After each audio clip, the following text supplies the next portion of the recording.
जय हिंद दोस्तों, कैसे हैं आप लोग। उम्मीद करते हैं बहुत ही अच्छे होंगे और अपनी पढ़ाई में व्यस्त होंगे। चलिए आज का सेशन शुरू करते हैं।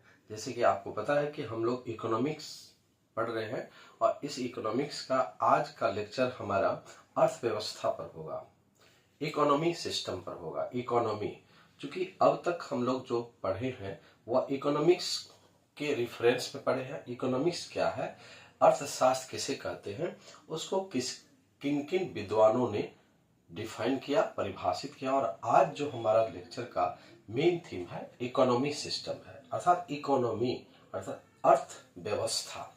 अगर शाब्दिक अर्थ में देखा जाए अर्थव्यवस्था किसको कहते हैं, तो अर्थव्यवस्था एक ऐसी व्यवस्था होती है जिसमें अर्थ यानी कि धन का व्यवस्था करना होता है। देखिए हम मेरा ये उद्देश्य है कि बहुत ही सिंपल और सामान्य शब्दों में आपको बताना, जिससे आप जब भी इस टॉपिक को पढ़ें किसी बुक में या कहीं भी किसी आर्टिकल में, तो वहां पर आपको इस बेसिस पर बहुत सारी जानकारी आपको खुद पता चल जाएगा। तो अर्थव्यवस्था का शाब्दिक अर्थ क्या होता है, सामान्य अर्थ होता है अर्थ की व्यवस्था करना अर्थात धन की व्यवस्था करना। पता है आपको धन कहां से आता है। धन एक साल में किसी भौगोलिक क्षेत्र के अंतर्गत टोटल कुल वस्तुओं और सेवाओं के मौद्रिक मूल्य का योग होता है, जो एक तरह से कह सकते हैं शुद्ध राष्ट्रीय उत्पाद के या कुल राष्ट्रीय उत्पाद होता है।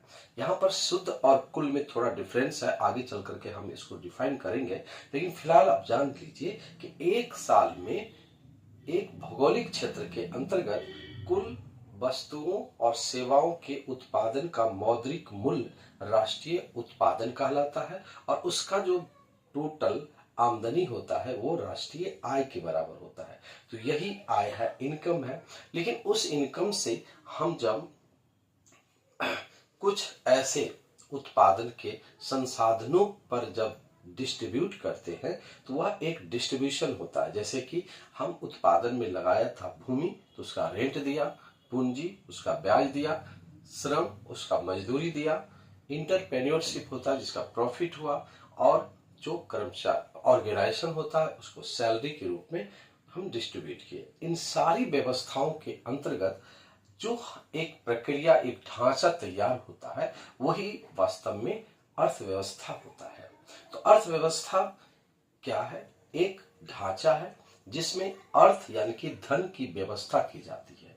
अर्थात इस आर्थिक व्यवस्था के अंतर्गत विभिन्न आर्थिक समस्याएं उत्पन्न होती है। अर्थात वो आर्थिक समस्याएं क्यों उत्पन्न होती है, तो सिंपल सी बात है कि उत्पादन का यानी कि अर्थव्यवस्था में जो उत्पादन होता है उस उत्पादन के लिए जो संसाधन है वो लिमिट है, और हमारी जो मानवीय आवश्यकता है वो अनंत है। तो लिमिट साधनों से अनलिमिटेड मानवीय आवश्यकताओं को पूरा करने की एक जद्दोजहद होती है, और वहां पर एक प्रॉब्लम होता है। इसी प्रॉब्लम का समाधान, इसी समस्या का समाधान हम अर्थव्यवस्था के अंतर्गत देखते हैं। तो अर्थव्यवस्था एक ढांचा है जिसके अंतर्गत विभिन्न आर्थिक गतिविधियों के दौरान जो केंद्रीय स्तर पर या स्थानीय स्तर पर या सामूहिक स्तर पर या व्यक्तिगत स्तर पर, जिसको माइक्रो और मैक्रो हमने समझा था, उस स्तर पर जिस समस्या का क्रिएशन होता है, सृजन होता है, उसी समस्या का समाधान हम अर्थव्यवस्था के अंतर्गत होता है। तो चलिए इस बातों को हम लोग बोर्ड के माध्यम से पढ़ते हैं। बोर्ड में हमने क्या देखा कि अर्थव्यवस्था है। अर्थव्यवस्था क्या है, अर्थव्यवस्था इकोनॉमी है।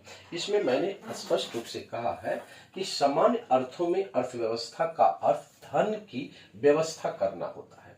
धन की व्यवस्था करना होता है।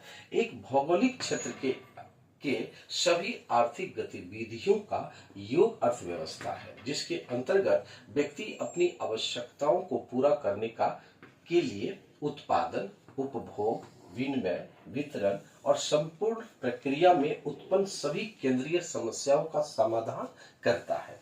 जैसे कि आप देख रहे हैं लिखा हुआ है कि विभिन्न आर्थिक समस्याओं का समाधान करता है।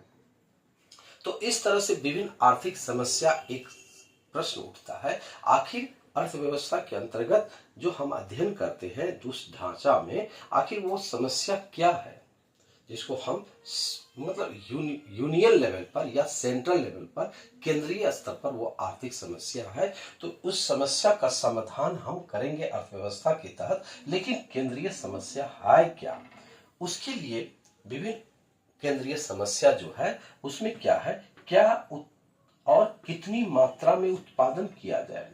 पहला है क्या उत्पादन किया जाए, दूसरी समस्या है कि उत्पादन कैसे किया जाए, तीसरी समस्या है कि किसके लिए उत्पादन किया जाए। ठीक है, पहला है क्या उत्पादन किया जाए, दूसरा समस्या क्या है कैसे किया जाए, तीसरा है किसके लिए किया जाए, चौथा है उत्पादन के साधनों का उचित एवं पूर्ण दोहन कैसे किया जाए। क्योंकि उत्पादन के साधन जो है सीमित है और उस सीमित संसाधनों का इस्तेमाल और दोहन हम इस तरह से किए कि वेस्ट नहीं हो, वह बर्बाद नहीं हो। क्योंकि उसका अल्टरनेटिव यूज है, तो हमको ये देखना होता है कि आखिर वो आर्थिक संसाधन कितना मैक्सिमम यूज किया जा सके। ठीक है, और जब भी मैक्सिमम यूज होगा या ऑप्टिमम यूज होगा, तो उससे जो प्राप्त उत्पादन है वही हमारा राष्ट्रीय आय होता है या हमारा व्यक्तिगत आय होगा। तो निश्चित तौर पर यह निश्चित करता है अर्थव्यवस्था कि किसके लिए उत्पादन किया जाए, उत्पादन के साधनों का उचित एवं पूर्ण दोहन कैसे किया जाए। एक पांचवी और अंतिम समस्या उत्पन्न होती है अर्थव्यवस्था के तहत, जिसमें कहता है कि साधनों का एवं आर्थिक विकास के कैसे या किस विधि से किया जाए। सिंपल सी बात है, किस वस्तु का कितनी मात्रा में कैसे उत्पादन किया जाए और उस उत्पादन के माध्यम से आर्थिक विकास की उचित प्रक्रिया क्या हो, यही आर्थिक समस्याएं अर्थव्यवस्था के अंतर्गत अध्ययन का एक विशेष बिंदु होता है। तो अर्थव्यवस्था को हम इस तरह से समझ सकते हैं कि किसी अर्थव्यवस्था की सबसे महत्वपूर्ण समस्या क्या होता है, तो साधनों का समुचित दोहन और वितरण की है। अर्थात किस तरह से समुचित उपयोग किया जाए और उसका डिस्ट्रीब्यूशन किया जाए, यही सबसे बड़ा प्रॉब्लम है। तो इस प्रॉब्लम को केंद्रीय समस्या कहते हैं और केंद्रीय समस्या का समुचित समाधान जिस ढांचा के अंतर्गत करते हैं वही अर्थव्यवस्था कहलाता है। अर्थात हम अर्थव्यवस्था को डिफाइन यदि करते हैं तो अर्थव्यवस्था को डिफाइन करने के लिए हम ये कह सकते हैं कि अर्थव्यवस्था वह एक आर्थिक गतिविधियों का एक संपूर्ण ढांचा है जिसके तहत विभिन्न आर्थिक समस्याओं का समाधान किया जाता है। वो आर्थिक समस्या क्या है, किस वस्तु का कितनी मात्रा में किस प्रकार से कितने किसके लिए उत्पादन किया जाए और उस उत्पादन से इस आर्थिक विकास के लिए उचित मेथड या विधि क्या हो। क्योंकि आर्थिक विकास जब तक नहीं होगा तो रेगुलेट नहीं होगा और जो आर्थिक व्यवस्था में आय का चक्रीय प्रभाव होता है वो उत्पन्न नहीं होगा। अर्थात यह इनकम जो है एक स्टॉक की तरह हो जाएगा, फ्लो नहीं होगा।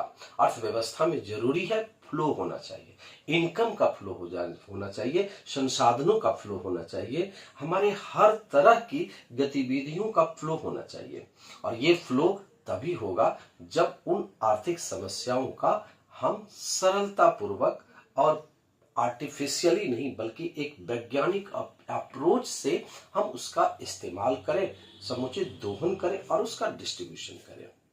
लेकिन यह डिपेंड करता है, उस आर्थिक समस्या का समाधान डिपेंड करता है किस पर, तो अर्थव्यवस्था के स्वरूप पर डिपेंड करता है।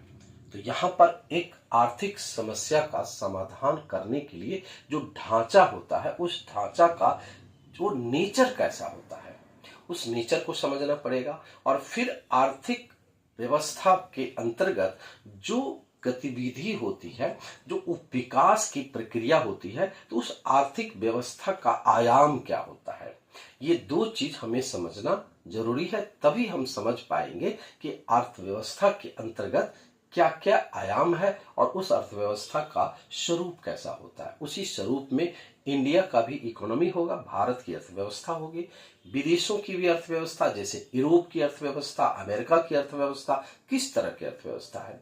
इस स्वरूप को हम दो भागों में बांट कर अध्ययन करेंगे, लेकिन आज हम नहीं करेंगे। अगले क्लास में, अगले लेक्चर में हम लोग देखेंगे कि अर्थव्यवस्था के विभिन्न आयाम क्या है और अर्थव्यवस्था के विभिन्न स्वरूप क्या है। ठीक है, तो आज हमने सारा इस लेक्चर का फोकस क्या था, हमारा फोकस था कि अर्थव्यवस्था किसे कहते हैं और अर्थव्यवस्था के अंतर्गत कौन कौन सी आर्थिक समस्याएं होती है, और उसी आर्थिक समस्या का समाधान हम कैसे करेंगे ये डिपेंड करता है अर्थव्यवस्था के स्वरूप पर और उसके आर्थिक आयाम पर, आर्थिक विकास के आयाम पर। इस विकास के आयाम के लिए हम कुछ अलग से कुछ स्पेशल थ्योरी को देखेंगे और इस स्वरूप को जानने के लिए कुछ आधार निर्धारित करेंगे। तो आज के लेक्चर को हम यही समाप्त करते हैं और चलते चलते हम आपसे यही कहेंगे कि हमारे इस जो वीडियो है उसको आप कितना पसंद करते हैं हमें जरूर बताइए। और अगर हमारे इस क्लास के वीडियो को अगर कोई देख रहे हैं तो हमारे इस बोर्ड पर एक कोने में एक लिंक लिखा हुआ है, ठीक है, @Dr. वीरेंद्र मेहता 1837 को आप सर्च करेंगे और वहां पर एक चैनल आएगा, लिंक आएगा और उसको आप सब्सक्राइब करेंगे। और अगर आपको अच्छा लगता है तो हमें आप लाइक कीजिए, कमेंट कीजिए। इसी शुभकामना के साथ आज के लेक्चर को खत्म करते हैं और आज के इसी लेक्चर को हम आगे अगले लेक्चर में बढ़ाएंगे, जिसमें हम दो टॉपिक को देखेंगे, एक अर्थव्यवस्था के स्वरूप को और विभिन्न आर्थिक विकास के आयाम को देखेंगे। ओके, तो इसी लेक्चर के साथ हम आज आपसे विदा लेते हैं। Okay, thank you.